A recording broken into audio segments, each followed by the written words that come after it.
ताकत को, आप लोगों की असीमित शक्ति को मैं सलाम करता हूँ। और खास तौर पे आपके इस मंच के तहत जितने विषय आपने उठाए हैं मैं उसको सलाम करता हूँ। और ये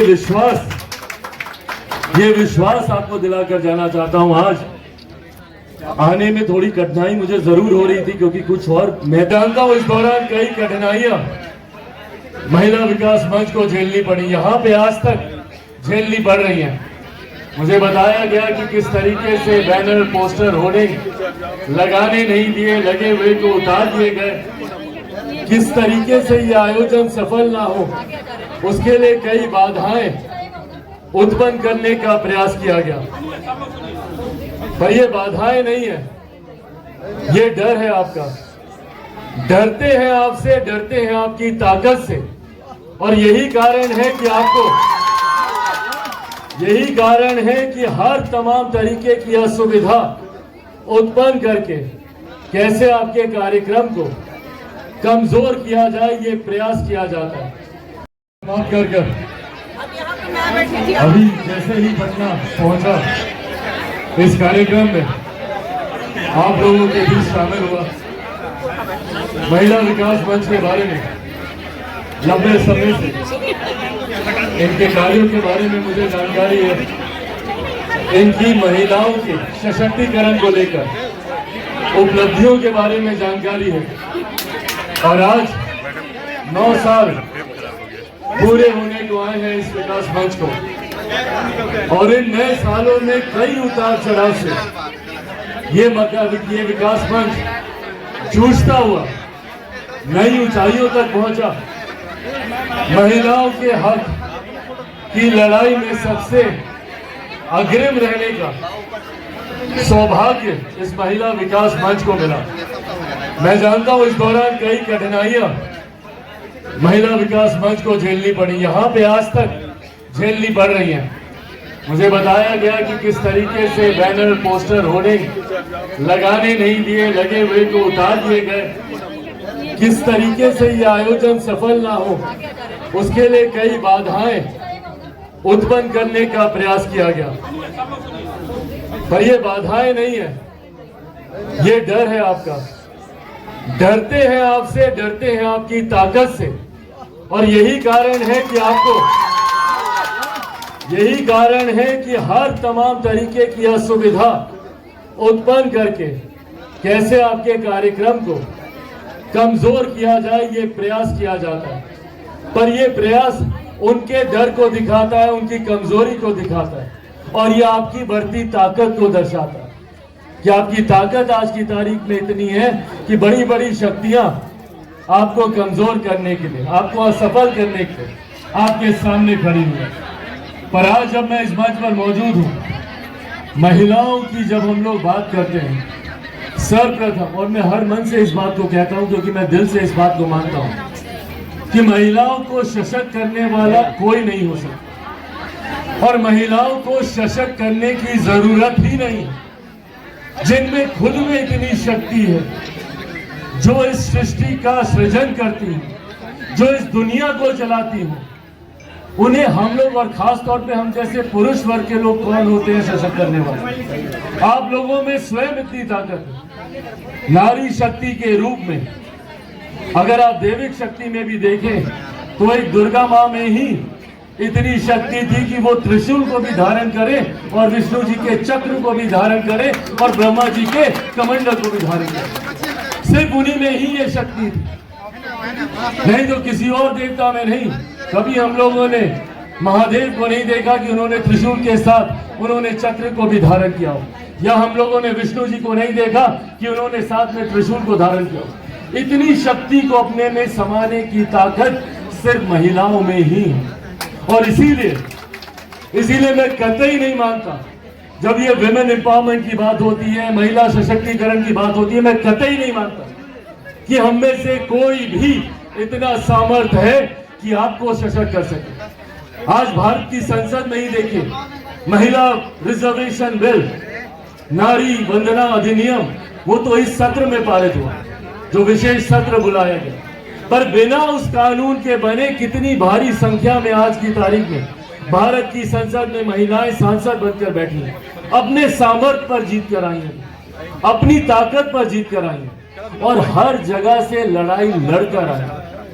पुरुषों को तो बाहर ही लड़ाई लड़नी होती है, महिलाओं को घर में भी लड़ाई लड़नी होती है।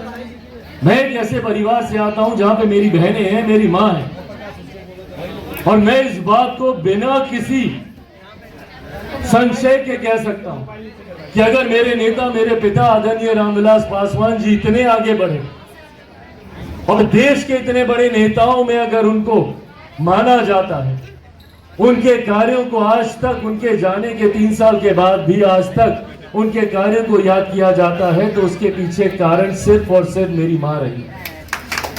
अगर वो मुझे, मेरी बहनों को नहीं संभालती, अगर वो घर को नहीं देखती, तो शायद मेरे पिता आज इतना आगे नहीं आ पाते।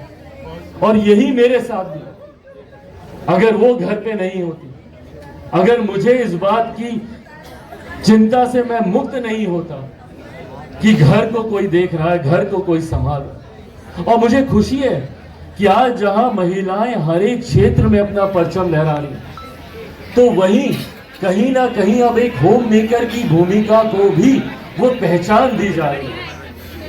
हम लोग हाउसवाइफ बोलकर हम लोग उनके द्वारा किए गए कार्यों को नकारते आए, पर अब वो समय है कि उसको भी पहचान मिलनी चाहिए। मैं शादीशुदा नहीं हूं, मेरा गृह जीवन का अनुभव नहीं है, पर हाँ, मैंने अपनी माँ को देखा है, मुझसे पहले उठती है। मैं क्या खाता हूँ, मैं क्या पहनता हूँ, मैं कहाँ जाता हूँ, मेरा कार्यक्रम क्या बनता है, इन तमाम चीजों को वो कोऑर्डिनेट करती है। और ये सिर्फ आप ही लोग कर सकते हैं, हम पर छोड़ दीजिए, देखिए कैसे बेड़ा गर्क होगा। हमको बोल दीजिए कि घर पे खाना भी बनाओ, बच्चों को भी संभालो और फिर बाहर जाकर भाषण भी दो और अपनी नीतियों को भी लागू करो, नहीं कर पाएंगे। और यह आज मैं आप लोगों के बीच में सिर्फ इसलिए नहीं कह रहा, मैं दिल से मैं मानता हूं इस बात, और इसीलिए आप लोगों की ताकत को, आप लोगों की असीमित शक्ति को मैं सलाम करता हूं। और खास तौर पे आपके इस मंच को, इस मंच के तहत जितने विषय आपने उठाए हैं, मैं उसको सलाम करता हूं। और ये विश्वास आपको दिलाकर जाना चाहता हूं। आज आने में थोड़ी कठिनाई मुझे जरूर हो रही थी, क्योंकि कुछ और महत्वपूर्ण कार्यक्रम लास्ट मिनट में ऐसे जुड़े जिसको छोड़ना मेरे लिए संभव नहीं था। राजनीति की दृष्टि से ये एक महत्वपूर्ण साल है, कुछ ही महीनों में चुनाव है और उसको लेकर कई बैठकों का दौर दिल्ली में चल रहा है, तो कुछ ऐसे कार्यक्रम आ गए थे जिसको छोड़ना संभव नहीं था। पर तमाम बाधाओं के बावजूद आज मैं यहाँ पर इस मंच पर सिर्फ इसीलिए आया हूँ ताकि आपको ये विश्वास दिला सकूं कि आपके हर संघर्ष में आप मुझे अपना दोस्त माने, अपना भाई माने, अपना सहयोगी माने। आपके हर संघर्ष में मैं, मेरी पार्टी लोक जनशक्ति पार्टी रामविलास मजबूती से आप लोगों के साथ खड़ी है। ये विश्वास आप लोगों को दिलाकर जाना चाहता हूँ और आप लोगों का दिल से धन्यवाद करता हूँ कि आप लोगों ने मुझे ये मौका दिया कि मैं यहाँ पर आ सकूँ, आप सबसे मुलाकात कर सकूँ। मैं राष्ट्रीय अध्यक्ष जी का, विभिन्न प्रदेशों से आए हुए तमाम प्रदेश की अध्यक्षों का, अलग अलग जिलों से, अभी कई जिलों के भी अध्यक्षों से मेरा परिचय हुआ, लखीसराय के, हाजीपुर से, कई जिलों के, यूपी से, झारखंड से, लखनऊ, बनारस, गाजीपुर, तेलंगाना से भी, बताइए, जम्मू कश्मीर से, तो देश के शहर बने। अरे वाह, क्या बात है, फिर तो हमारे गांव से आप हाजीपुर से, गया से, वैशाली से, मधुबनी।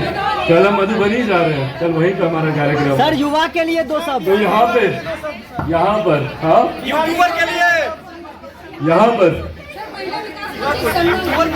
बिल्कुल संगम है ये, और ये ऐसा खूबसूरत संगम है जहाँ पे देश भर की शक्तियाँ एक साथ हुई हैं। और सोचिए, जब ये तमाम शक्तियाँ एक साथ होंगी, मैं बिहारी हूँ, अपने प्रदेश के लिए चिंतित रहता हूँ। बिहार फर्स्ट, बिहारी फर्स्ट के विजन के साथ आगे बढ़ने का मैं प्रयास कर रहा हूँ। और ये बिहार फर्स्ट, बिहारी फर्स्ट एक ऐसी सोच है जो जात पात, धर्म, मजहब से उठकर एक विकसित बिहार के निर्माण की कल्पना करती है। मेरी तमाम बहनें जो दूसरे प्रदेशों से आई हैं, मैं भी जब दूसरे राज्यों में जाता हूं तो कई बार मुझे इस बात का दुख होता है कि क्यों मेरा राज्य आपके राज्यों की तरह विकसित नहीं हो पाया। कई ऐसे राज्य हैं जो कि विकास के अलग अलग पैमानों पर मापदंड पे कई गुना हमसे आगे हैं। हमारा बिहार प्रदेश आज भी विकास के हर पायदान पर आखिरी नंबर पर आता है। शिक्षा की बात करें, स्वास्थ्य की बात करें, रोजगार की बात करें, ये बिहारी होने के नाते मेरे लिए चिंता का विषय है। और मेरी चिंता तब और ज्यादा बढ़ जाती है जब मेरे प्रदेश को अलग अलग चीजों में बांटने का प्रयास किया जाता है। जाति के आधार पर बांटा जाता है, ऐसा प्रदेश जिसको धर्म के आधार पर बांटा जाता है, और तो ये एक ऐसा प्रदेश है जिसको महिला पुरुष के आधार पर भी मजबूती से बांटने का प्रयास किया जाता है। जबकि हकीकत है हम सब पहले भारतीय हैं, हम सब पहले भारतीय हैं और बिहार में पहले हम सब बिहारी हैं। पर दिक्कत ये होती है कि हम लोग की पहचान भारतीय और बिहारी होने की बजाय ब्राह्मण की बन जाती है, भूमियार की बन जाती है, राजपूत की बन जाएगी तो दलित की बन जाएगी, महादलित की बन जाएगी, पिछड़ा की बन जाएगी, अति पिछड़ा की बन जाएगी, हिंदू की बन जाएगी, मुसलमान की बन जाएगी। पर हम कभी भारतीय नहीं बन पाते, हम कभी बिहारी नहीं बन पाते। यह आग्रह आज के आपके मन से जरूर करूंगा। मैं आपके मंच में मैं देखता हूं जिस तरीके से जात पात धर्म मजहब का बिना कोई भेद के भाव किए हुए हर धर्म की महिला, हर जात से आने वाली महिलाओं को जोड़ने का प्रयास किया जाता है।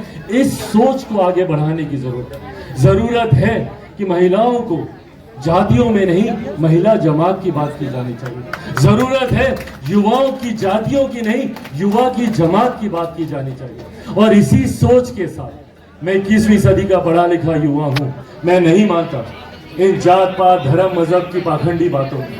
मैं सबको सही मायनों में एक दृष्टि से देखने का भाव रखता हूं। और अगर कोई फर्क करना तो बस इतना कीजिए कि एक अमीर जो अमीर होता जा रहा है, दूसरा गरीब जो गरीब होता जा रहा है, और सही मायनों में एक विकसित देश, एक विकसित राज्य के निर्माण की हम लोग कल्पना करते हैं, तो हम लोग को हर उस गरीब आदमी के हाथ को पकड़कर उसको मुख्य धारा के साथ जोड़ना होगा। तभी हम लोग एक विकसित राज्य का, एक विकसित देश का निर्माण कर पाएंगे। यही सोच के साथ मेरे प्रधानमंत्री आदरणीय नरेंद्र मोदी जी भी आगे बढ़ने का कार्य कर रहे हैं। सबका साथ, सबका विकास, सबका विश्वास, 140 करोड़ देशवासियों को साथ लेकर चलने का काम कर रहे हैं। और जब वो 140 करोड़ देशवासियों की बात करते हैं तो उसमें से आधी आबादी हमारी महिलाओं की है। और आप आधी आबादी की सबसे बड़ी ताकत है, सबसे बड़ी ऊर्जा है। जिस इनिशिएटिव को आप लेती हैं, पूरा परिवार उसको, उसका पालन करता है। तो ऐसे में इस मुहिम को जब आप आगे बढ़ाएंगे कि जात पात धर्म मजहब के भेदों से उठकर, जातिवाद से उठकर, सांप्रदायिकता से उठकर सबको एक साथ मिलकर चलने का कार्य करना होगा। जब इस संकल्प को मेरी बहनें लेकर चलेंगी तो यकीनन हम लोग उस लक्ष्य तक पहुंचेंगे जहां पे एक ऐसे समाज का निर्माण होगा जहां किसी तरीके का कोई भेदभाव नहीं होगा। सब मिलकर रहेंगे और सिर्फ अपने राज्य, अपने देश के विकास की बात करेंगे, उसकी चिंता करेंगे। और मैं उम्मीद करता हूं कि आने वाले दिनों में इस पहल को मजबूती से, आप लोग पहले से भी चला रहे हैं और इसको मजबूती देंगे। एक बार फिर से हृदय से आप सबका आभार कि आप लोगों ने मुझे ये मंच दिया, यहाँ आने का मौका दिया और आप सबसे मुलाकात करने का मौका दिया। यकीनन ये मेरे जीवन के सबसे खूबसूरत क्षणों में से है और उम्र भर मुझे याद रहेगा ये पल। थैंक यू सो मच, बहुत बहुत धन्यवाद। जय हिंद, जय बिहार।